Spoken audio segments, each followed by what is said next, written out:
What am I doing? I'm talking to an empty telephone. I don't understand. Because there was a dead man on the other end of this fucking line.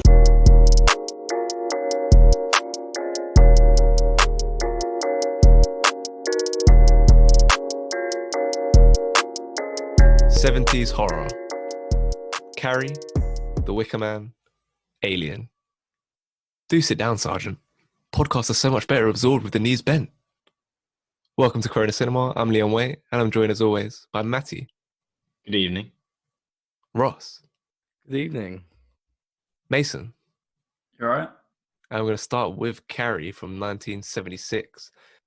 Carrie White, a shy, friendless teenage girl who is sheltered by her domineering religious mother, unleashes her telekinetic powers after being humiliated by her classmates at her senior prom. It's a bit mad it just gives away what happens 50 minutes from the end in the plot synopsis. But yeah. Directed by Brian De Palma and written by Lawrence D. Cohen, based on Stephen King's novel, of course. Starring Best Actress nominee Sissy Spacek and Best Supporting Actress nominee Piper Laurie, as well as John Travolta, a little role in this film as well.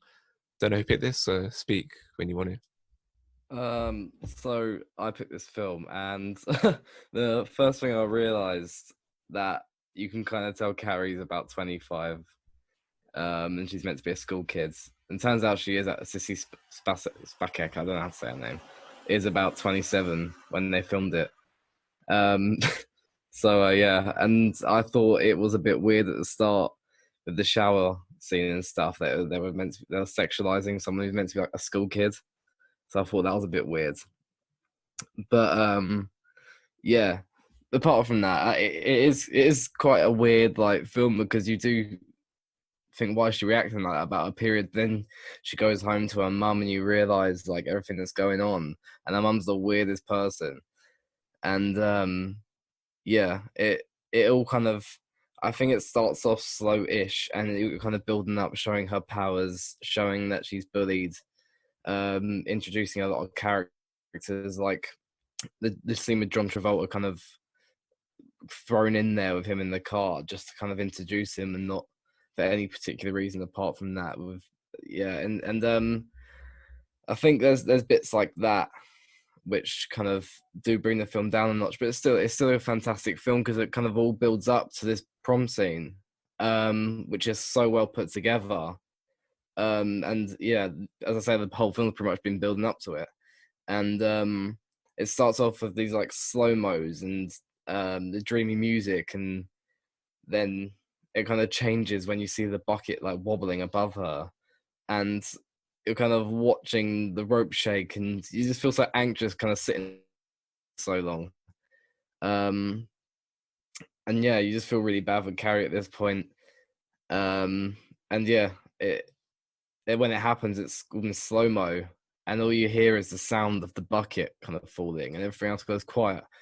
And yeah, and then the actual scene itself where all the lights go red and it does the split screen with Carrie looking like really creepy, just absolutely massacre in the school. It's kind of, I think it uses a lot of techniques of what now would be kind of generic horror techniques, but back then maybe wasn't, like the kind of screechy piano music that happens when, and the weird violin screeches when she kills her mum and the knives will go in there and that kind of stuff, and the kind of generic-ish music. But I think maybe back then it wasn't generic, and these are where newer films have picked up these techniques from. Yeah, and I think it's really cool because I'm pretty sure it's meant to be some kind of representation of heaven and hell, and kind of, there's a religious aspect to it, which I feel I'm a bit out of my depth talking about, because I don't really completely understand that kind of thing. But Carrie could somehow be like a demon of some sort, or but yeah, I feel like I can't completely talk about that kind of stuff. I don't really understand. But in this film, there are some great performances, like Sissy Spacek. I swear I'm saying that wrong every time. Spastic. How do you say it? Spastic. Oh, right, okay. Yeah, she's really, really good in this. And yeah, I think her, because obviously she's kind of the main focal. It's called Carrie. She is the main person, and she, yeah, believe it or not, and yeah, she drives the film, and it's quite a good film. The opening is so weird. Like, this is the second time I see it. It's just so weird watching him like go through the girls' changing rooms with like the foam create like a bit of a mist, just like oogling at all of their bodies. It's just very weird, and then it's kind of effective the way it then centers onto Carrie, and you see how like weird and vulnerable she is when she's in the corner. And I think that seems more horrifying for just how the sheer terror on her face over something that's like, yeah, obviously I don't know when you normally get your period, I don't really know, but like girls are expecting it. They like they thought they live in the world, so they expect it to come in, so they're not going to be like that terrified. But obviously she's so like sheltered, and her mum treats her. Was it her mum believes that her period is like the product of her having these impure like sexual urges? That's how she sees it. It's not like an age thing. It's like, oh no, she's thinking about boys now, so she's gonna have her period. So it makes sense, like Ross said, like it makes sense that she would be so baffled by the idea of blood coming out of her vagina. But the terror on her face makes that scene so horrifying, and then just how merciless the girls are in bullying her. Like it's quite of tough to watch how they just go in on her. There's just no sympathy whatsoever. Like to an extent, you can understand that, because even like the teacher who's trying to be sympathetic towards Carrie in this film is like, even when she goes to the head teacher's office, she's like, yeah, even I wanted to hit her, like, because it's like, why would you be so perplexed by a period when it's something normal that a woman goes through? So even she's like, oh my god, I'm just frustrated by her. So you can kind of understand it to an extent, but still. It was my first time watching the film, and yeah, I watched it like last week with my mum. She remembers watching it when she was younger, so having that experience with her sat next to me and sort of saying, oh, this is a good bit, or oh yeah, this bit's scary, I think it kind of detracted from my experience from the film a bit, because every little detail of the film that was about to happen, she would just look at me from the other side of the living room, and I'd be like, for fuck's sake, and I know what's going to happen. But yeah, like when it comes to like the beginning of this film, I think that's what's like quite unique about it, to where like it just throws you in straight away, like into the deep end. Like you said, this like really like kind of like emotional scene of this girl getting totally bullied, like outright, like getting fucked over basically at school by these girls. And even that, like I was kind of caught off guard. Like it's so mad just to start a film and just immediately like kind of tell you like what's happening and stuff like that. And it's not even like the film keeps up this like massive vibe throughout. It kind of does at the beginning and then at the end again. But yeah, like for me, that experience alone, just going from wanting to like be on my phone for the first 10 minutes to being like, shit, I need to concentrate for this whole film, was yeah, it was really good. And like you said, the film itself, I feel like with all of the films this week, when you watch them now, watching like films from the 70s, you really see what impact they have on that sort of modern day horror. Like I feel like it obviously has evolved quite a lot, but you can just see the big influences that it has, and also kind of, yeah, just like the process from 70s horror to modern day. And I think that's what I really enjoyed about Carrie, was sort of like, even like at the end when you sort of think the whole film's over, and then Carrie's hand like comes out and grabs her, and then you're like, oh fuck, like it's like the final like jump scare of the film to like just make you remember it. And I feel like at the time you have scenes like that, so then everyone continues to talk about the film, and there's always like, oh my god, yeah, do you see the last bit of Carrie, like blah blah blah. So yeah, for me it's really effective, especially as a film from the 70s. I really like the way it introduces her mum, with Carrie in her room upstairs, and her mum's kind of introduces like a supervillain, because obviously this is kind of a superhero film in a sense, like her origin story in a sense. And her mum is presented as she basically is the arch villain in this film. Really, like you have the two, you have Travolta and his girlfriend who are out to get her as well. But I think her mum is kind of the main reason behind why she's so like timid and naive going about the world. So when it does introduce her mum and it's like slowly comes down the stairs, she's like, I hear you. She comes down. And I think that's just really effective. And then you realize quickly how abusive and toxic that like mother-daughter relationship is, and how it's just like instantly it's like, okay, we get it now. We're a bit confused as to why this girl was completely baffled by her period in the first scene, but then you meet her mum and then you kind of understand. I wish with that scene like that was the first time you saw the mum, then it would even be even more effective. Like you obviously get the first scene when she goes round to Sue's mum's house to do one of her like religious speeches, which was like it's like that's kind of it was kind of a funny scene. Like, oh look, yeah, she's a bit of a nut, isn't she? But if it was the first introduction to her was Carrie coming down the stairs and her mum engaging in the parenting style that she has, that would have been kind of a more effective way to introduce her. But what did you make of the mum's performance for us? I thought, because it's funny, so the mum, Travolta and Travolta's girlfriend, all those actors, they all thought this was like a spoof. They didn't think this was an actual horror film. They thought they were like taking the piss out of horror films, and that kind of makes sense in the way like her mum plays it, in terms of how intense and like how like the religious like mania that's coming over her, that really comes across like strongly in the performance. What did you make of the way she handled her performance? Yeah, now you say it's like they thought it was a spoof. It really makes sense how like dramatic they are. Because I thought, yeah, the mum is like, yeah, very over the top, and it's more her than any of the other characters as well. And I think it's just quite funny because like that scene at the end when Carrie comes home after the prom, and like she firstly is just kind of standing behind the door really weirdly, and then somehow that scene turns into like manic craziness, and like they're like screaming and stuff, and it looks like you're in some kind of like year 10 theater show. The way they're acting it's so funny, and I think it works in a way for the film because it adds to her mum's character's kind of craziness, and the fact she does seem like very animated in her performance, but I think it works well in this particular film. Yeah, I agree, and that's kind of it. Like I agree that it works well, but at the same time, it's kind of part of the reason why I don't love this film completely. Like, I still like it. I think it's very well made, but like, there's just some scenes that are just really weird. Like even like the scene where Travolta and the girlfriend, they're having an argument in the car, and like it's like plays out for like 5 minutes, and it's like, okay, they're cool now, they're having a bit of banter. Then she calls him like a shithead, and he gets really annoyed, and then like slaps her. Then she does something again, like flirts with him. It's just the way some of these scenes play out, like the scene with when they're getting the like prom suit fitted, and it does the thing like with this sped up voice. There's like random little touches like that. It kind of feels at times it feels like a silly teen movie, which is maybe the point.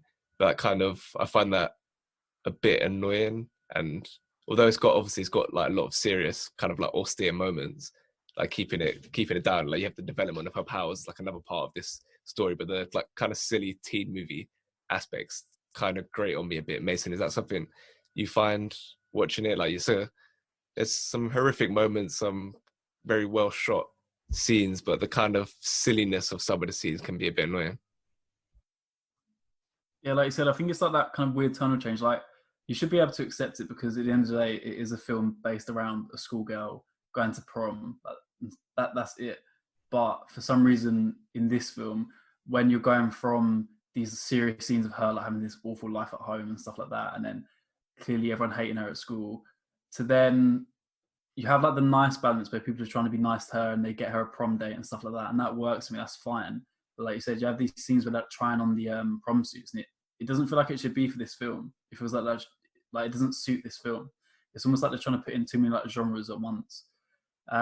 It didn't detract too much from me watching it. I still enjoyed the fact that, like I said, it was still like this sort of prom story for Carrie, and I do like the way they kind of like underplay her powers. Like she has powers, and when you're even introduced to Carrie's powers, it's not even that deep. You just kind of like, oh, maybe she has something going on, and then that's it. Like when she throws the kid off the bike, that's probably like one of the most obvious like use of her powers before the prom scene.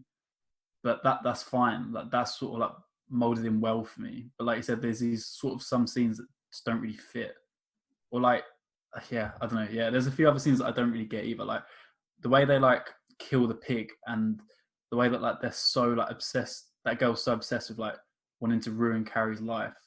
I feel like for me, that's kind of like a thing that I've seen. You sort of see in these Stephen King films, kind of like in It. We have those the older kids who like fucking carve like their name or some shit into the fat kid, and it's just like I feel like he writes those characters quite regularly, and I guess like you can see that in Carrie. But yeah, I know what you mean. There's certain scenes that just sort of they work, but they don't fit. One thing that kind of goes throughout the film is that it builds like kind of like picturesque, like scenic, nice music, like a perfect like high school kind of like teenage vibes for like a scene, and then everything just goes to shit really quickly and turns into almost like a teenage horror. And it kind of captures that teenage mentality of like catastrophizing every little thing. Like, oh, it's the end of the world, like Stacy doesn't like me anymore because I threw a rubber in maths kind of thing. But it kind of blows it hugely out of proportion. I'm not saying that like getting your period for the first time isn't traumatic, but like every opportunity this film gets, it's almost like gothic horror, the way that they react to all these little scenes. And it almost does feel like a spoof by how unnecessarily mean all these girls are. And maybe it is like that in American high school, who knows? But it just feels really over the top. The same with her acting.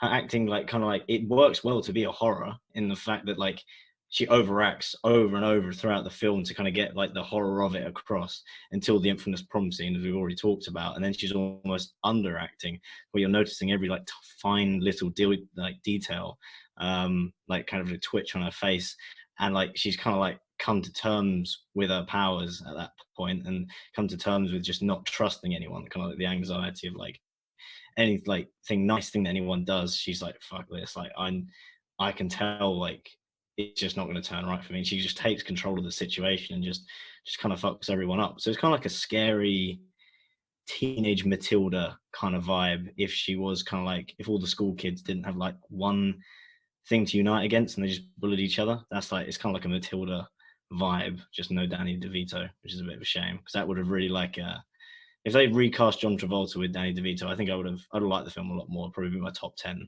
films quite easily. And what Ross and Mason was saying as well about the horror noises that they use, they're almost like, at the time it was like the horror, like it's the film's in its like early births of horror.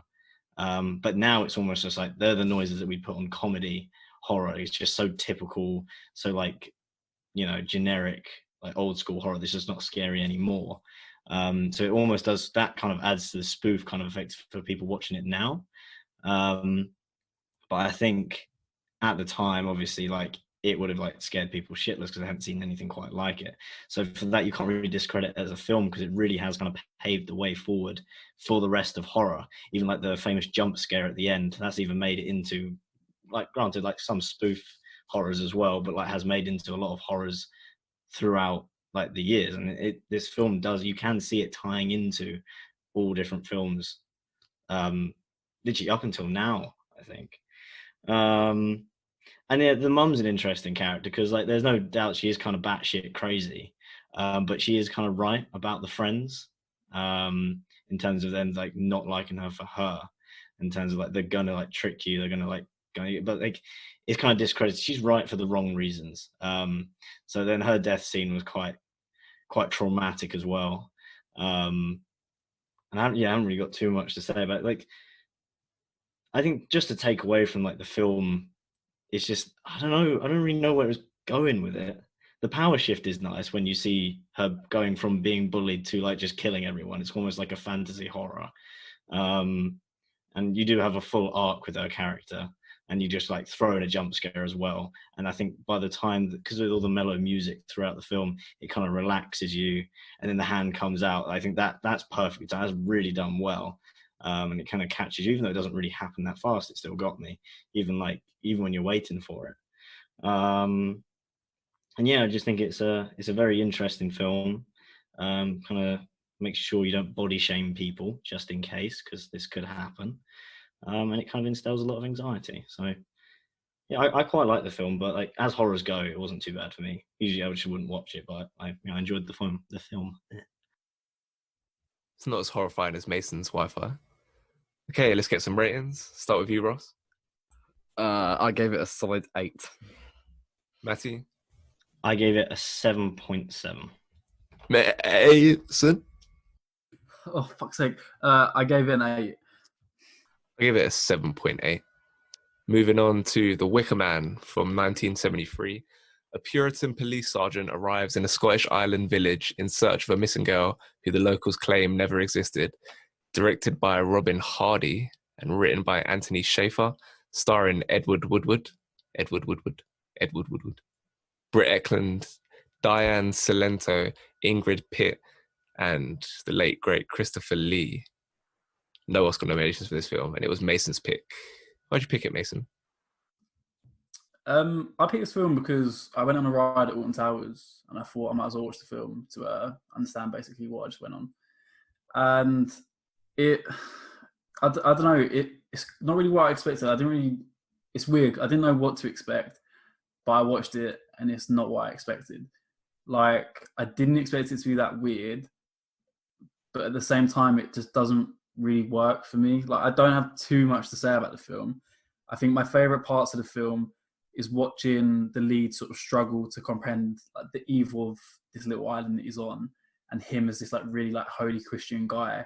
You see him get sort of tempted with the girl at the pub who tries like to call him into her room and stuff like that. Yeah, like so like those things are really jokes and stuff like that, and then you're like, oh, for fuck's sake, what the fuck am I watching? But that's like interesting to watch him sort of struggle there. But then other than that, the last scene is where you really see, like I said, like the last 15 to 20 minutes of the film, when you have the really big reveal that the girl isn't actually dead, and then she's alive, and you're like, shit, they're gonna fucking sacrifice her. But even at that point, when she tries to like escape with the main character, you then have that other like reveal again, where it's like, no, that was her role like all along to bring him there and stuff like that. So that all works really well for me. Like the storyline itself works well. But for me, I feel like it's just kind of weird for the sake of being weird. Like the scene when I think it's like he looks out his window. I don't think he looks out his window or some shit, but basically like there are people like shagging on the grass and stuff. And I was just like, but why? Like it just doesn't make sense. Like really, like it was just there like for the sake of it. And then I have to kind of think of like the 70s audience that it's trying to like appeal to. And I feel like in the 70s, like they just like love nudity for no reason. So I can see why that was there. And I feel like as well, like culturally, if you look watching that from the 70s, it's probably more shocking than it is to us now. We look at it as being weird, but to them it's probably like outright like outrageous and some shit. I don't know. But yeah, for me, it's weird, but it's not really executed that well. What I do appreciate from the film though is that obviously like you can see the inspiration that future films have had from The Wicker Man. So immediately as soon as I watched the film, I got Midsummer vibes. Like you have the maypole dancing and stuff like that. You have the whole idea of just this festival basically, and especially like sacrificing someone. The use of like people's bodies to help with the crops and shit like that. Like it is very much like Midsummer in that sense. So you can see like a clear correlation, and for that you can understand that it is a good film in the sense where it's had this impact to influence all these films in the future. So I can appreciate it for that. But for me, it's just not really my type of film. Like I don't ever see myself going back to watch this. But the other two films this week, I would happily rewatch. So yeah. Yeah, basically just is Midsummer. Not gonna lie, like, I prefer Midsummer in the way he executed everything and the kind of overarching themes in that film, and the kind of jumping point in that film is like the relationship issues. That's like kind of like that's how you enter the film with that, and then move into this community. But it basically is Midsummer. Like obviously Ari Aster would have taken a lot of inspiration from this film because like it's a remote, eccentric community. They got like weird traditions. It's kind of like a cult basically. There's weird kind of twisted humor in the way that it all plays out. It's all in daylight as well. Another horror film that's all in daylight. And the ending, the ending is, and in Midsummer is literally the Wicker Man. Like he's burning in that tower. So yeah, clearly a big inspiration for that film, which I prefer. But although this film was kind of weird because watching it, I was similar to you, Mason. Like I wasn't like massively into it. I wasn't like, oh yeah, this is a classic. This is something I'm going to revisit, like The Shining or Alien or something. But when like the 2-3 days after, it was like out of these three films, it was one that was in my head more than the other ones. It kind of stayed with me, just the kind of atmosphere it would create. And I kind of wish I didn't know the ending because it was just kind of one of those that was unavoidable. I needed to watch it before I got into films because it's been like 3 years into films now, and like the Wicker Man, you just know that he burns in the Wicker Man, and I've seen like Nick Cage's like iconic overacting in the remake like so many times in like Watch Mojo videos. It's like, okay, and I knew exactly what was going to happen. So I wish I could have watched it not knowing it and see if that would have kind of affected how I perceived the film going in. Because if you had no idea how this kind of resolves itself, it may have been kind of even more compelling. So I wish I could have that experience, but oh well. But overall, because kind of it's almost a musical. A lot. There's a lot of times where it pauses for like several minutes to play a song, and those songs are kind of like hypnotic and weirdly catchy. I found like Mason said, like when she's dancing trying to seduce him in the other room. I should have said like what the fuck's going on, but at the same time like I'm kind of like bopping my head. It's a bit of a tune, son. So yeah, kind of, and I like the tree song as well with the maypole dancing. It's like, and then the seed, and then a man, and then a tree, like that kind of a vibe. So overall, it's just a weird experience for us. Is this the first time you've seen it? It's not the first time I've seen it. I watched this before I watched Midsummer, I think. And like, yeah, you can see where it gets it from. I think Midsummer's like, it's more trippy and like gory, and this kind of does the trippiness through the music and stuff, and as you say, kind of makes it like mystifying almost to watch. All kind of folklore and folk horror films are like this, and Midsummer was kind of made more accessible and for more of like a modern audience, and this one is kind of outright just so weird. And yeah, it feels like you're kind of on this journey with this policeman because you're so confused by like everything and you have no idea what's going on most of the time. And yeah, you just feel like weirdly indulged and mystified by everything that's going on. Like, as you say, like when she's like naked banging on the walls, like singing, you're just kind of watching with open eyes, like, what the fuck? Because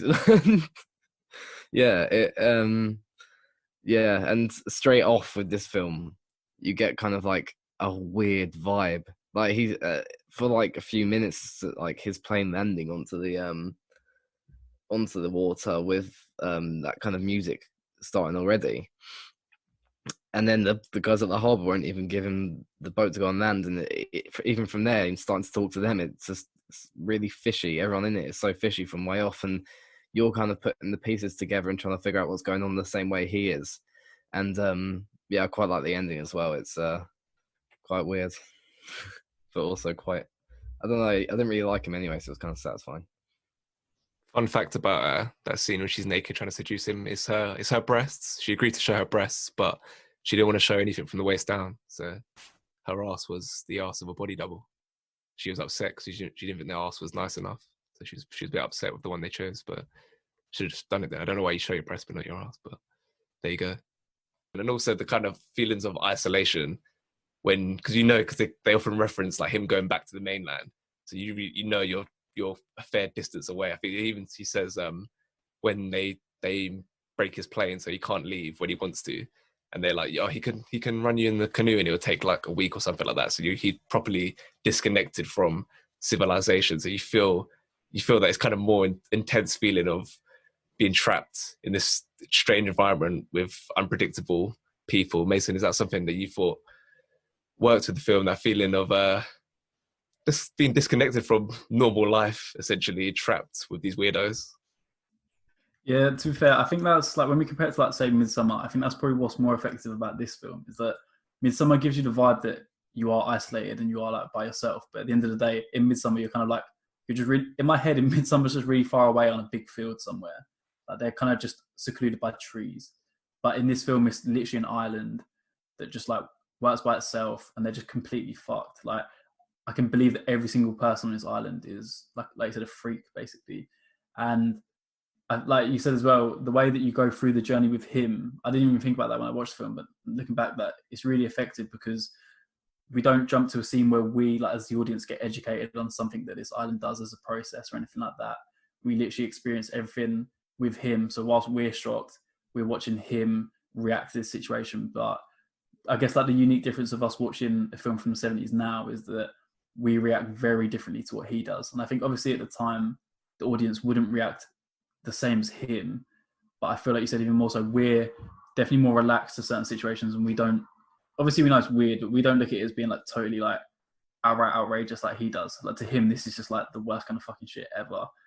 And like I said, I guess that's what's effective really. And yeah, they are just weirdos, and that's what we kind of laugh at, and we kind of find it funny. Like you said, the scene when she's trying to like seduce him to come into for him to come into her room, it's just jokes. Like I don't know, yeah, there's certain things that I was just creasing at, but I feel like probably back then you'd probably be more like weirded out by it. But for us, like how many years later, like 50 years later, it's just kind of funny instead. To watch these weirdos on screen. My favorite character in the film is Christopher Lee's character, who's like the leader of this community. He's more refined. He's not got the thick Scottish, almost comically Scottish accent. He's kind of explaining all of these traditions to the policeman, and that kind of like smug tone he's able to get across, and he feels so kind of in control. And he kind of normalizes this behavior more than anyone else on the island. So I thought he was just really, really strong in this film. Matty, what did you make of his performance? Christopher Lee, a very iconic actor of the last 50, 60 years. And he's in Star Wars and Lord of the Rings, just to reel off a couple of the biggest films he's ever done. But he actually did this film he did it for free, and he said it was his best film when he was winding down. So what did you enjoy about his performance? Yeah, it was definitely interesting seeing him in this film, which is just like another film on a big long list of films I've seen. Watching him, especially playing like as a younger man, I've only ever seen him obviously when he's been in like his 70s and 80s performing. It's kind of like a bit not off-putting, but it's kind of, I'm just staring at him, just trying to figure out if like it is him kind of thing, rather than capturing his performance. But his performance is good. I think the only thing that kind of like sets it back a bit is just kind of like the way it was captured. Obviously it's just because the cameras weren't as good then, and the way they have distancing, and then a lot of the scenes like on cliffs, especially like his end kind of like speech at the end, the way the audio is captured, they're the things that kind of bring it home for me, that it's like, yeah, this was a long time ago. His performance itself, it was actually very good, and I did enjoy it. Speaking a bit more broadly about the film, it is interesting watching this kind of like this character, like Howie, or Sergeant Howie, whatever his name is, going into this community, and he's literally just like the polar opposite. Even though he's religious and the people on the island are of some like religious, he's just kind of this strong kind of Christian, virtuous man who is like kind of like the peak of what a man should be in the society at that time.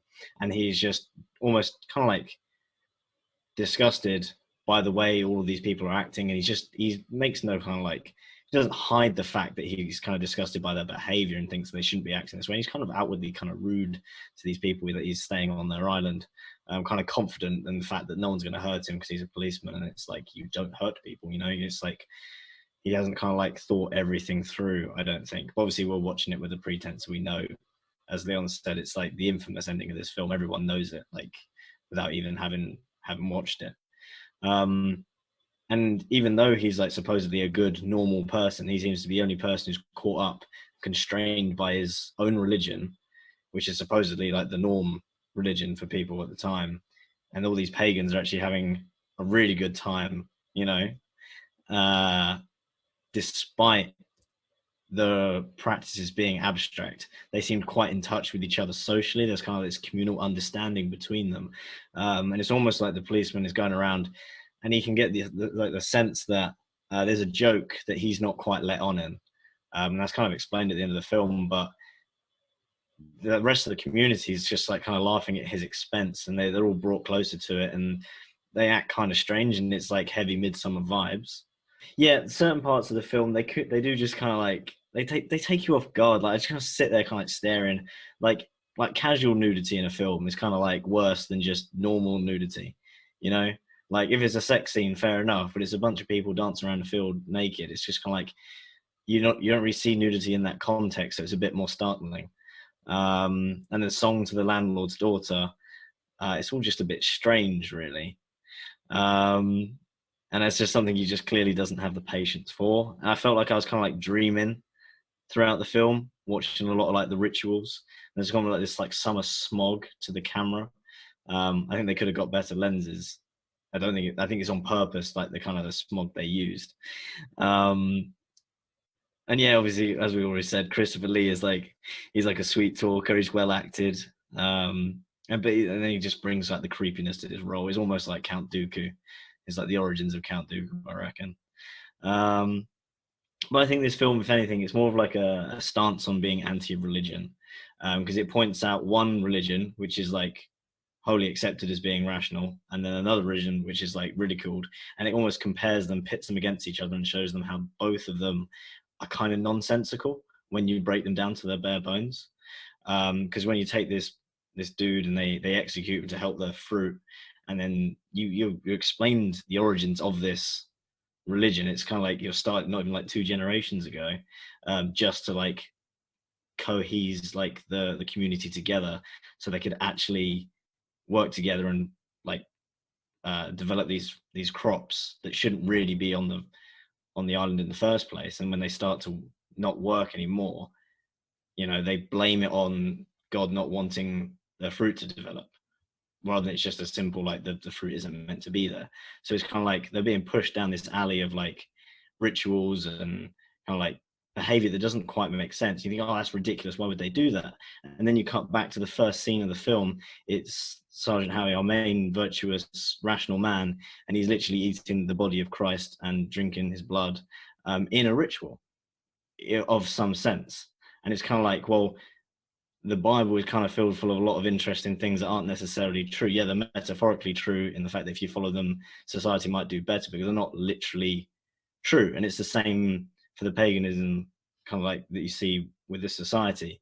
You know, they're following some like rituals and like metaphorical truths, and the society is better. The society is flourishing, but not because of the rituals, just because it's people working together and not arguing about things, and they're adhering to some kind of codes. So I think that's what the film kind of is kind of like trying to point out, the delusion. Just because something is old doesn't mean it's necessarily right. And this battle of the old gods and the new gods, I think it's really just trying to unite the viewer against religion itself. At least that's what I got from the film. Okay, let's get some ratings. Start with you, Ross. I will give this a 7.8. Mason. I gave it a 7.4. Matty. I gave it a 7.2. I'll give it a 7.6. And our final film is Alien from 1979. After a space merchant vessel receives an unknown transmission as a distress call, one of the crew is attacked by a mysterious life form, and they soon realize that its life cycle has merely begun. Directed by Ridley Scott and written by Dan O'Bannon, starring Sigourney Weaver, Tom Skerritt, Veronica Cartwright, Yaphet Kotto, John Hurt, Harry Dean Stanton, and Ian Holm. Won the Oscar for Best Visual Effects, and it was nominated for Best Art Direction. Matty, it's your film. Why'd you pick it? So I picked this film because I do really like the Alien kind of like franchise. I actually seen Prometheus first before I saw Alien. And that's what kind of inspired me to then watch Alien, to see what Ridley Scott had done with kind of like the ideas he had, but with limited technology at the time. And I think the films really do hold up well. You can obviously see where like technology has moved on, but I think what he had at the time has worked perfectly. And it really has kind of paved the way for like not only just horror films, but alien films as well, and thrillers in general. And like this and kind of like the Terminator films kind of had that first, like, I don't know if it was the first time, but it's like strong female leads of characters who were just kind of like sensible, and they kind of work their way through films. And the only reason the lead in this film is still alive at the end is because she's the only person in the crew that actually makes logical decisions. Everyone else ends up dying because they make stupid decisions, like choosing not to quarantine the ship and all things like this.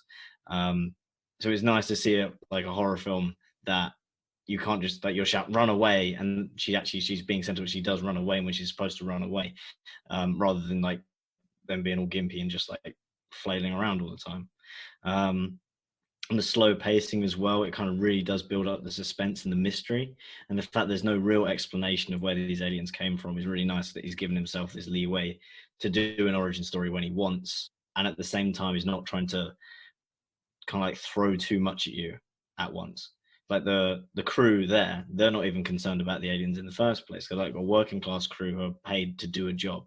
So that's kind of like a nice, believable opening. And it kind of brings me on to the second point of the used universe is kind of like something that Ridley Scott really likes to work with. Kind of like not like the Star Trek films where everything's pristine, lovely, and perfect. It's more like an industrialized version of space travel and aliens, and it is really, really quite cool.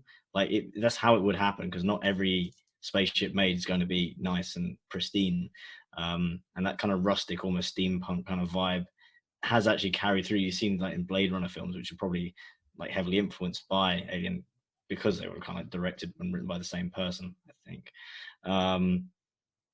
So you can see how it's already influencing films just a decade later, let alone all the way to now. And I don't want to say too much because I'm quite interested in what everyone else has to say about the film. So yeah, I'll hand it over there.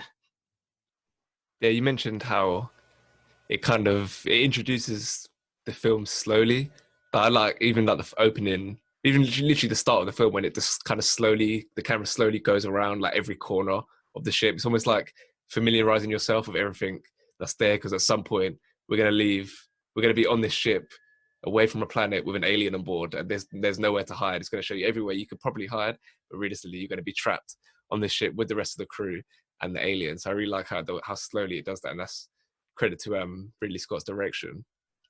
And also, yeah, Matt kind of touched on it, like the kind of workplace conflicts that you have, because like there's no alien, what is it, like 45 minutes, maybe more, before there's any real like kind of drama involving the alien. You're just kind of starting off with them complaining about not getting the like correct share of the money for doing this service, and it's just kind of mundane in a sense. And then obviously you get like a later kind of a bigger version of that kind of workplace, like kind of a sort of a critique of capitalism with the crew like deemed expendable in going after this alien. It's like, yeah, just make sure you get the alien. As long as you get that, it's fine. We can deal with you lot perishing on the job. So it's kind of fascinating, that kind of aspect of the film. Mason, is that something that you thought? It's kind of interesting how it builds so slowly before having like the kind of the more action and the more horrific stuff involving the alien actually infiltrating their ship. Yeah, I think that's like because of the pacing of the film as well. Like you said, you get probably like 45 minutes in before you even experience any sort of like alien shit going on, really. And like you said, it works in this film because you don't get bored of this. It's pretty much at that point it's a typical sort of space film, you know, like them going on, they've got a report of something, they need to go check it out. That alone, there's nothing unique about that. But for some reason, this film just works. Like I still find it interesting and fascinating. And I think I was the same as Matty. I watched this film after watching Prometheus, and then I think it's called like Alien Resurrection or something. I can't remember what it's called. And then I watched this one afterwards. And yeah, like it has that sort of a typical Alien format where it's not just, you're not just throwing in with the alien at first. You sort of get to know the crew a little bit, kind of what's going on with them, the dynamic, and then you get introduced to the alien within that, and then sort of how they all respond to it. So I think, yeah, this film just does that really well, like keeping you interested for so long without actually showing what the film's titled about. Yeah, like as well how they're even these like highly intelligent astronauts who are like kind of the pinnacle of, in a sense, kind of like the pinnacle of humanity, even they're just like subject to some guy, some company, as they call it. They literally call it the company, which I kind of like even despite them being so highly qualified, highly trained with lots of responsibility, they're still being dictated to by some guy back in their office somewhere or whatever. So I kind of like that aspect of it as well. And kind of in keeping with like Scott's direction, I really like when Ripley goes to confront Ash, Ian Holmes' character, because obviously he lets he lets them back into the ship when the facehugger gets onto, what's his name? His Kane.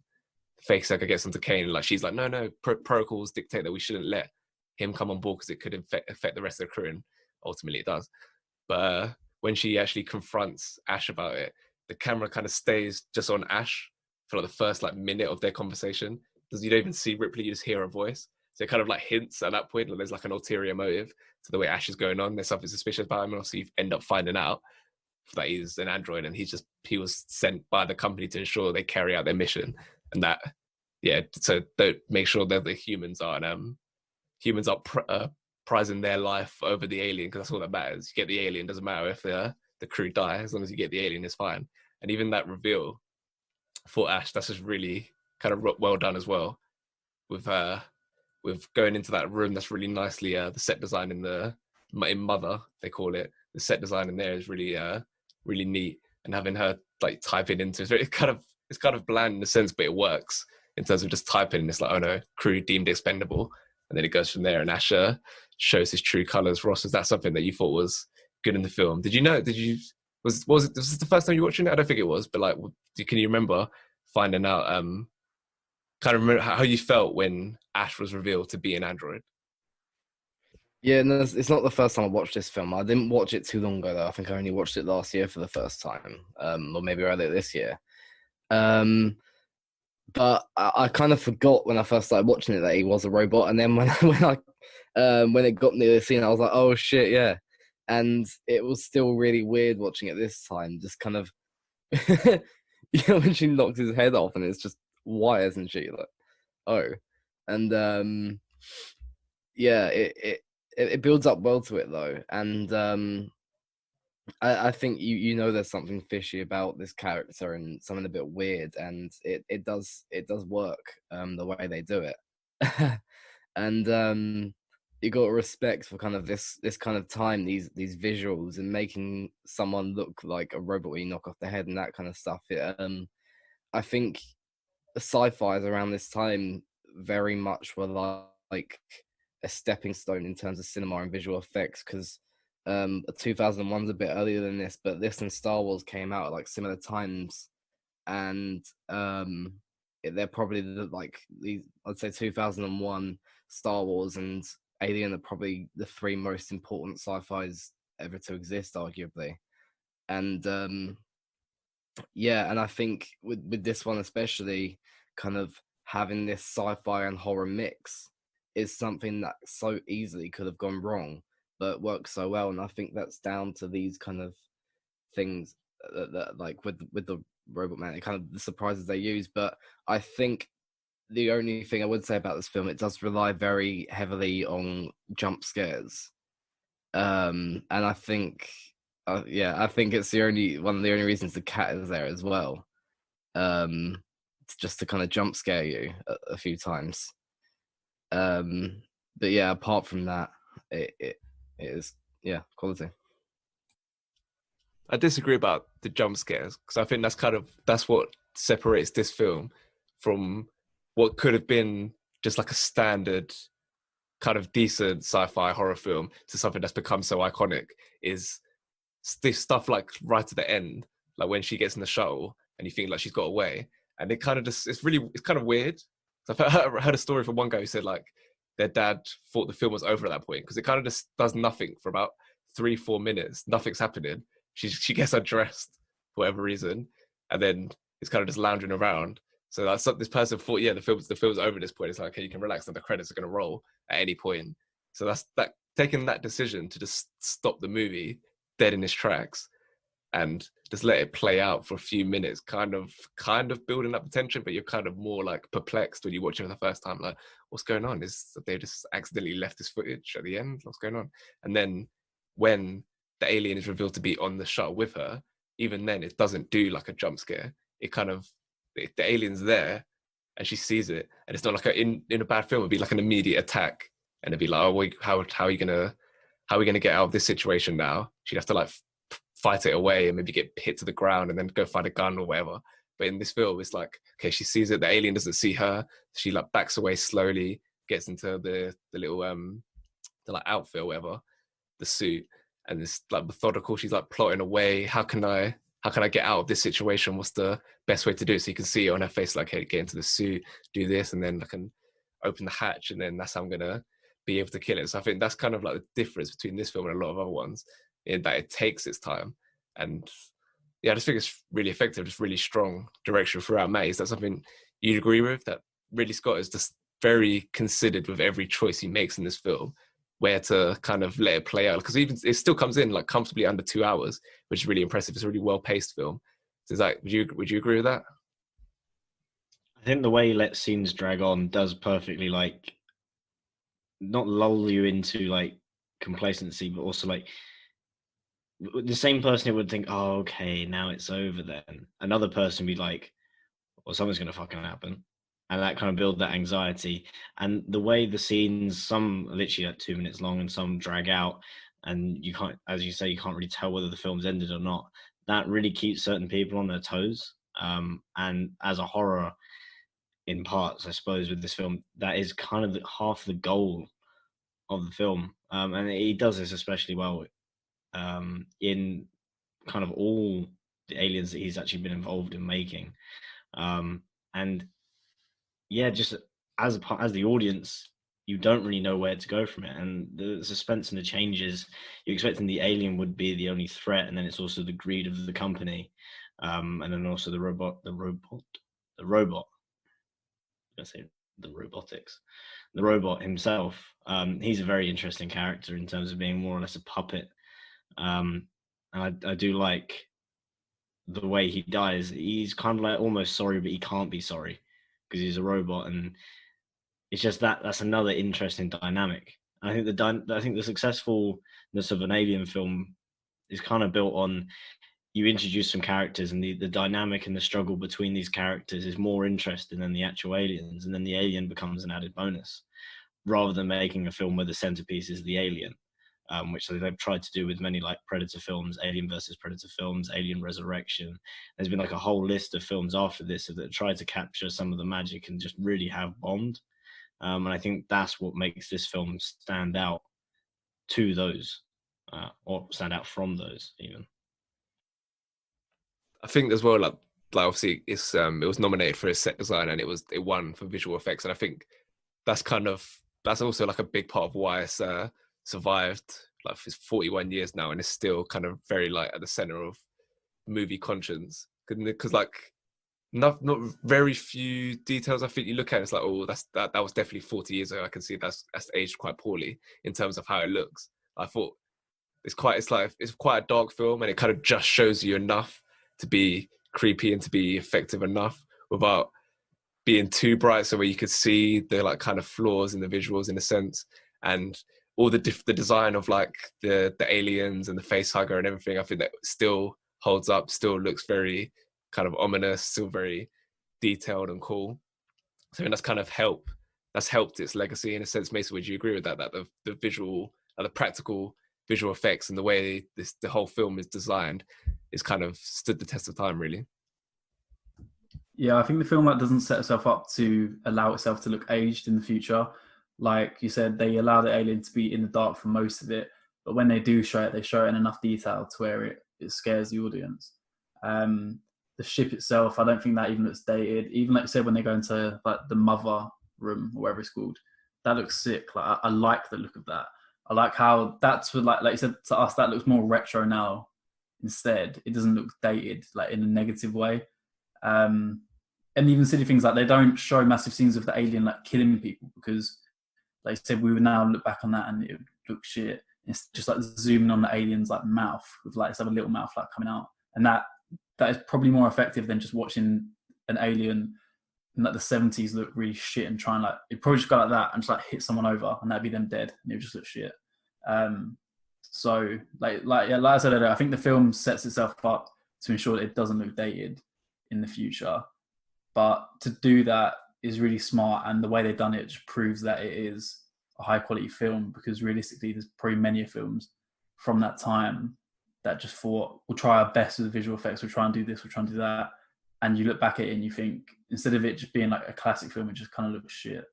So yeah, like I said, I think this film has done well to achieve that.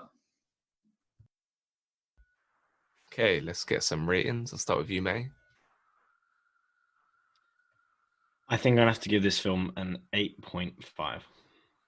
Mason. Yeah, it's fair. I think it's one of my favorite films, so I gave it an 8.3. Ross. I gave it an 8.1. I'll give it an 8.6. Okay. Ross, have you got the average ratings for this film in Ross's weekly or bi-weekly ratings roundup? Yeah, so obviously I think coming in at number 1 we could work out was Alien. Second was Carrie, and third was The Wicker Man. In terms of how it fits in with the overall rankings, The Wicker Man came 63rd out of our 70 films, which, not to say it's a bad film, but I think we've just got a very high standard here. Carrie came 50th, on par with I, Tonya, and Forgiven, and Unforgiven. And Alien with an 8.4 is 14th, which is the same rating as Grave of the Fireflies. And us. Actually higher rated than American Beauty as well, so Leon will be happy about that one. Okay, moving on to the unique category for this week. It's our favorite death. Not favorite in that you wanted that person to die. You were sitting there like, yeah, so glad that he's dead now, but more like the execution of the death by the director. Maybe you enjoyed it visually, maybe you enjoyed the sound. Anything you like. I'm gonna start with Mason. I went for Carrie's mum's death in Carrie. I feel like the way that's like shot and the way that this heavily religious woman is ended up like being murdered by her daughter with her hands like in sort of looking like Jesus on the cross basically. And then the only annoying part about that is that it literally shows you that straight afterwards. Like I felt really smart. I was like, oh my god, it's like the room that she like locks Carrie in where there's like Jesus on the cross, stuff like that. And then it literally like zooms in on that afterwards. So I was like, fuck's sake, maybe I'm not as smart as I thought. But that death was just, it was like the perfect way to kill that kind of character. And the way that the camera angle like shoots to Carrie's eyes, where she's then like, you can see her eyes like shooting left and right, and then every knife has that little like swoosh noise as it like hits into the mum. Yeah, it works really well.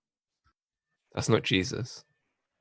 I think it was just like a warrior from those times who get like arrows shot at him. The same thing. I'm telling Jesus. Ross?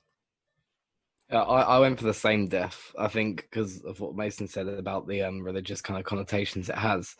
But I just really like the techniques that he used with it, kind of her with her arms out, and like every time a knife hits her, it's like this like violin screech, and it's really weird. But I feel like a lot of the film had been building up to kind of that happening as well, and it kind of carries on from from the prom scene. Brother Matt? Sorry, I was playing with my mic. I would have to say my favorite. His boyfriend's called Mike. Yeah, Mike, get down. Stop licking me. I'd say my favorite death would be from Alien. It would be John Hurt for the chest burst scene. I think it's just like influenced so many films kind of like throughout. Ever since it was made, not before it was made. I think the first time I saw something akin to it was in Dick and Dom. I don't even know what it is, but I mean, if it influences Dick and Dom like nearly 30, 40 years later, then it's got to be important. So that's why. Bogies! Yeah, I've also gone for a death in Alien, but I've gone for Brett's death. I think he's the first one to die at the hands of the big alien in its like full form. Because I like that scene. That's another scene where it like drags it out a bit, and the camera's always pointing upwards, so you think it's kind of hinting that the alien's going to be above and swoop down at some point. But it like lingers for like quite a while, especially when he gets like the water dripping on his face. I really like that bit. You're like, oh my days, what's going to happen? Why are we just being shown this guy having the water drip onto his face? So it just builds the tension for quite a while, and then the fully formed alien first appears, and then comes down at him, and then you see it like from the cat's point of view as well. It's all just really well done. So I like the way that death is executed. Okay, actor of the week. Start with you, May. Sorry, my internet's a bit choppy. I would have to go for Sigourney Weaver in Alien. I just think she does a really good job. And that's why I picked her. Ross? I was thrown between Sissy Spacek. I found out how to say it. It's Spacek. And Sigourney Weaver, but I think in my mind, Sissy Spacek edges it, just because she's kind of, when she needs to be, she's perfectly chilled out, but when she needs to be, she's also like perfectly creepy as well. So yeah, Sissy Spacek. Fuck. Mason? Yeah, I've gone for Sissy Spacek as well. I think like her performance in Carrie is actually just mad. Like that first scene alone, like the emotion she puts into her face, and she makes it so like long. It's really weird. Like when she's showing like emotion, like her face is, it's almost like a painting. I want to say, like, you know, the Scream painting. She pulls that really like long face where she's just like, her mouth is just open. Yeah. And then like even the scene when she has all like the blood in her and stuff, when she's like crying, like the emotion, that she like can show, and even just like her eyes, like they just look so evil, but then at the same time she still looks like in pain. I think her acting is incredible in that film. I'm gonna go for Christopher Lee. I just really enjoyed how commanding and kind of a really fun performance in The Wicker Man from him. The I wish this was pop. The I wish this was terms and conditions apply. The I wish this was a Pop Vinyl Award. Ross? I mean, this one actually already exists, but I'm gonna say it anyway. It's Carrie with the blood all over her. Yeah, fuck the system. I'm gonna say it anyway. It's Carrie with the blood all over her. It just looks really cool, and I wish I had it, and then I might buy it actually. Fuck the system. I just want The Wicker Man. Just The Wicker Man. That's it. At Liam Wayne 98, credits in my podcast.wordpress.com, Spotify, Google, Stitcher, Podbean. Next week, I don't even know what we're doing next week, actually. No, slasher films. I didn't write it down. I tried to do it from memory. Slasher films, Halloween, Texas Chainsaw Massacre, and Friday the 13th. Yes. Sick. Until then, go well.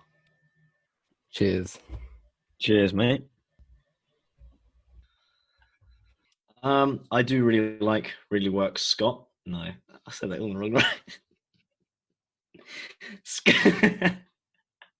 I do really like, is it Scott Ridley's work? Yeah, that's the one. Leave me alone, I'm dyslexic. Oh shit, we can start that one again. Ridley Scott. Yeah, I'm gonna go again. Ripley Scott. Ridley Works Scott. Work.